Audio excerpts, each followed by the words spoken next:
চলছে কিনা। এরা হলো বেহায়া লীলজ্জ, এরা হলো বেহায়া লীলজ্জ। ঘুতঘুতি দেখেছেন? ঘুতঘুতি, ঘুতঘুতি কাহা বলে? হ্যাঁ, শুয়োরকে বলে না? ঘুতঘুত ঘুতঘুত মানে কি, ওল খেয়ে বেড়ায়, কচু খেয়ে বেড়ায়, গু খেয়ে বেড়ায়। তো কিছু জাল সাথে কিছু বুনিয়ে ওল খাওয়া ঘুতঘুতি আছে। এই বুনিয়ে ওল খাওয়া ঘুতঘুতিরা জালসা খালি ঘুতঘুত ঘুতঘুত করে বেড়াবে। ও জালসাও শুনবে না, ও খালি মেয়ে ছেলে পেছন পেছন ঘুরে বেড়াবে। এরা হলো বেহায়া লীলজ্জ। মনে হয়েছে ওর বাড়িতে বোন নাই, ওর মা নাই, ওর বিটি নাই। হ্যাঁ এ বাবা, যদি ওর মা ওর বিটি যদি না থাকতো, বোন যদি না থাকতো তো ঘুরতি, তাহলে ঠিক আছে। আর তুই বুকে হাতিয়ে বল তোর মা, তোর বোন, তোর বিটি আছে কিনা? ছি ছি ছি ছি। আর আমাদের দেশের জালসা গুলা নেই। আজকে মেয়ের মা মেয়ের বাপ বলছে না একটা দিন ঘুরবে তো। ও বাবা, জালসার দিনে কেউ করছে এনজয়, ধরা পড়লে ধনঞ্জয়, না ধরা পড়লে এনজয়। ধনঞ্জয় মানে বুঝতে পারলেন তো? হ্যাঁ, এনজয় করতে গিয়ে যদি ধরা পড়ে যায় তাহলে ধনঞ্জয়, আর যদি ধরা না পড়ে তাহলে এনজয়। এ বাবুজি, কথা বুঝতে পারলেন? এর থেকে নিচে নেমে বলতে হবে না। হ্যাঁ হ্যাঁ, যারা বেহায়া লীলজ্জ এখনো যদি মাইকের আওয়াজ তাদের কানে পৌঁছায়, তারা যদি মনে করে আমরা মানুষের জাত, মুসলমান ঘরের জাত, আমরা মায়ের জাত, বাপের জাত, তাহলে বাজার ছেড়ে দিয়ে ভদ্রলোকের মতন জালসা এসে জালসায় বসবে, নচেত আপনার বাড়ি আছে বাড়িতে গিয়ে বসতে থাকবে। কি বলছেন আপনারা বলুন? হ্যাঁ, জালসা শুনতে হয়েছে না বদনাম করতে হয়েছে না? মজলিসটাকে নষ্ট করতে হয়েছে শয়তানের মতন। তাই আমি অনুরোধ করব, যারা বাজারে আছো বাজার ছেড়ে দাও, নাহলে তার থেকে আরো কড়া কথা আমার কাছে আছে, কিন্তু বলবো না। ঠিক বলবো যদি না ছাড়ো তো। মহতারাম বুজুর্গ দোস্ত, তাই এই মজলিসের চতুর্দিককে ঘিরে নিয়ে বসে কারা ধরে বলুন? কারা গো? ফেরেশতারা। যখন এই মজমা শেষ হয়ে যাবে, ফেরেশতারা কার কাছে চলে যাবে? আল্লাহর কাছে। আল্লাহ তো সব জানে না? জানে না? সব জানে। জানার পরে বলে, হারে তোরা কোথা ছিলি? ঠিক করে বল। আল্লাহ ওই বাথানে দেখলাম মসজিদের পাশে, মসজিদের জালসা, খোদা গো তোমার বান্দা বান্দিরে বসা। বলে কেন? আল্লাহ জাহান্নামের ভয়ে আর জান্নাতের আশাতে। তো বলে তারা কি জান্নাত জাহান্নাম দেখেছে? তারা তো দেখে না। যদি দেখতো, আল্লাহ যদি দেখতে পেত তো দুনিয়ার সমস্ত কাজকে ফেলে দিয়ে তোমার গুণগুণে তারা লিপ্ত হয়ে যেত। আল্লাহ বলে শোন, ওই মজলিসের ভিতরে যারা বসা এবং বসে আছে, আমি তাদের তামাম গুনাহগুলোকে ক্ষমা করে দিয়ে তাদের জন্য জান্নাতকে ওয়াজিব করে দিলাম। জোরে বলুন সুবহানাল্লাহ। জোরে বলুন না সুবহানাল্লাহ। আজকে আমি আপনাদেরকে বলি, এখনো সময়, দেশের এবং পরিস্থিতি বড় খারাপ, বড় খারাপ। ওগো মুসলমান, আজকে মনে মনে করছে আমরা মরবো না, উমর হয়ে এসেছি। না, মরতে তো হবে, হবে না? হবে না? কখন কোন টাইমে মরবো? তাই আমি অনুরোধ করে বলবো, এখনো সময় আছে, আল্লাহর দিনে আমরা ফিরে আসি। আর না ফিরে আসলে এই জাতি কোন অবস্থায় মরবে, কি হালতে মরবে, এই জাতি নিজেও টের পাবে না। ও আল্লাহ ওয়ালারা, দিন ওয়ালারা, আজকে মুসলমানদেরকে কত বলবো? আচ্ছা বলুন তো, সারা পৃথিবীতে যত ধর্ম আছে, সমস্ত ধর্মের ভিতরে সব থেকে কালচার বেশি কোন ধর্মে হয়? মসজিদে, খুতবাতে, জুমাতে, মিলাদে, জালসাতে, কি কথা বলেন, দোকানে, চায়ের দোকানে হয় কালচার, হয় না? হয় না? আজকে জালসাতে তো যেমন তেমন হয়েছে বাবা, চায়ের দোকানে যে প্রচারটা সব থেকে বেশি হচ্ছে। কারো কোনো কথা যদি একবার চায়ের দোকানে বুঝিয়ে দেওয়া হয় তো জেনে নেবেন আগামী কালকে গোটা রানীনগর 1 ব্লক শেষ। কি ঠিক না বেঠিক? হবে এতটুকুন করবে, এতটুকু হবে না? হবে না? তো আমাদের এত কালচার হচ্ছে বা, তারপরেও এ জাতি শুধরায় না, এ জাতি শিখে না। কবি বলে, তার সুদ বম্বা গোজা গোজানে হাম, সারা অঙ্গে ব্যথা, কোথায় ওষুধ দিব আর লাগাবো এ খুঁজে আমরা পেছিনি বাবা। মনে যদি পছন্দ ধরে খুঁজে কিরে পাওয়া যায়, মলম দিব কোন জায়গায়, মলম যে আমরা লাগাবো সে জায়গাটুকু আমাদের ভাগ্যে জুটছে না বা। তাই আল্লাহ বড়, আল্লাহ দয়ালু আরহামার রাহিমিন, আল্লাহ আমাদেরকে ভালোবাসে বাপ। তারপরেও যদি সে আল্লাহকে না চিনি, সে রসুলকে না চিনি, তাহলে এই জাতির দুর্দিন ছাড়ার কি হতে পারে? এই জাতির কপালে কি হতে পারে? আল্লাহ আমাদেরকে ভালোবাসে না, বাসে না? কি গো, মা তার সন্তানের জন্য জীবন দিতে প্রস্তুত হয়ে যায় না?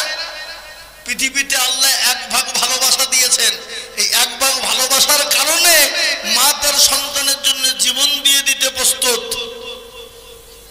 কিন্তু আল্লাহ যে তার বান্দাকে 99 গুণ ভালোবাসেন, আল্লাহ তার বান্দাকে কতটা ভালোবাসেন? 99 গুণ। এক ভাগ ভালোবাসার কারণে যদি মা তার সন্তানের জন্য জীবন দেওয়ার জন্য তৈরি হয়ে যায়, আর আল্লাহ যে আপনাকে আমাকে 99 গুণ ভালোবাসেন, সেটা আমরা একবার লক্ষ্য করেছি?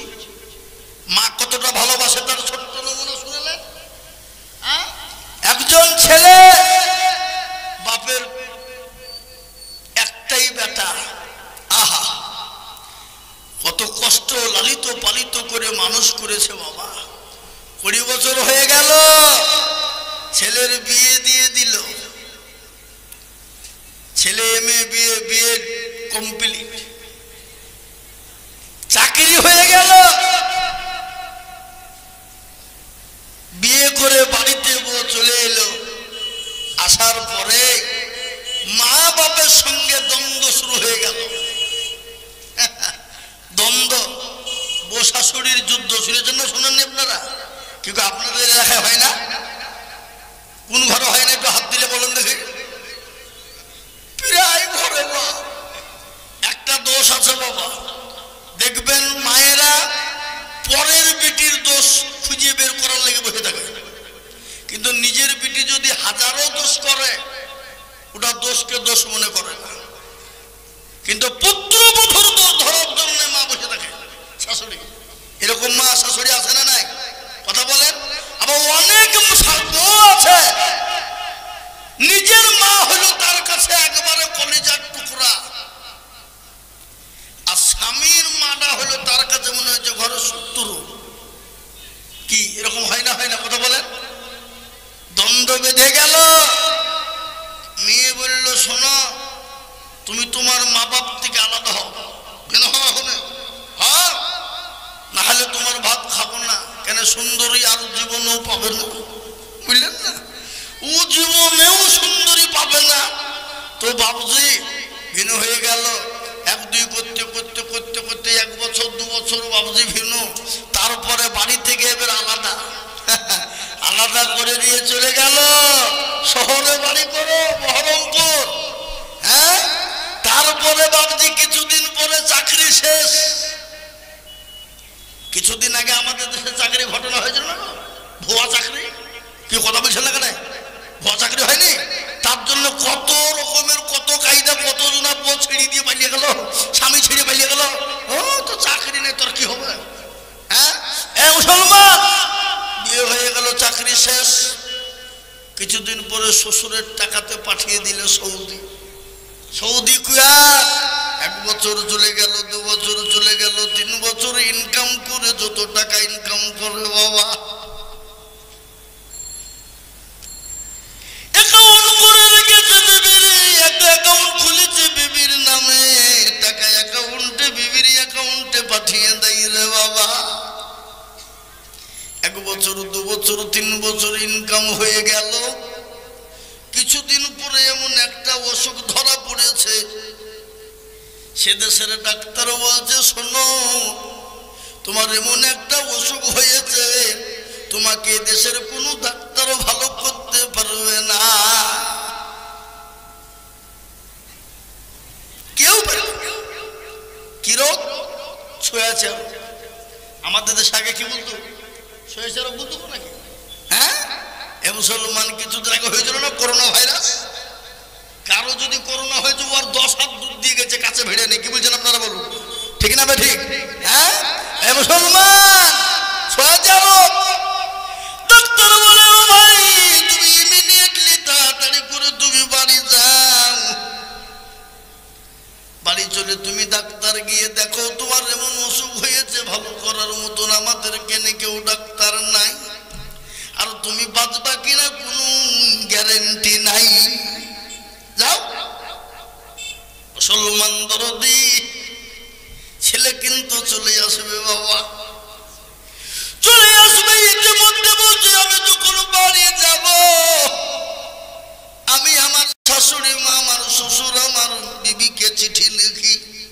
কি লিখি? চিঠি।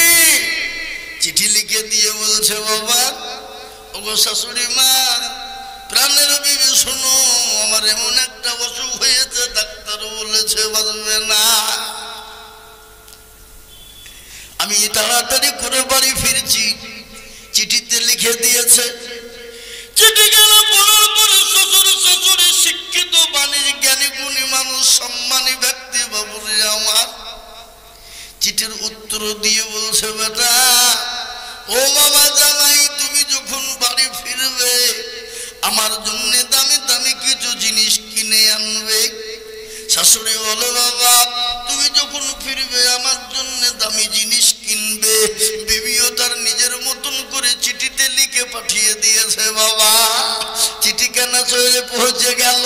সেই চিঠিখানা পর পর তিনি পড়ছেন আর চোখ দিয়ে ঝরঝর করে পানি ঝরে যায়। রে আল্লাহ যাদের জন্য জীবনটা পর্যন্ত দিয়ে দিলাম, যাদের জন্য যত ইনকাম করেছিলাম সব দিয়ে দিলাম, আজকে তারা আমাকে বাড়ি আসতে না বলে আজকে তারা আমার কাছে জিনিস চায় আমার কি হয়েছে না হয়েছে খবর না নিয়ে আজকে তারা আমার কাছে জিনিস চাই।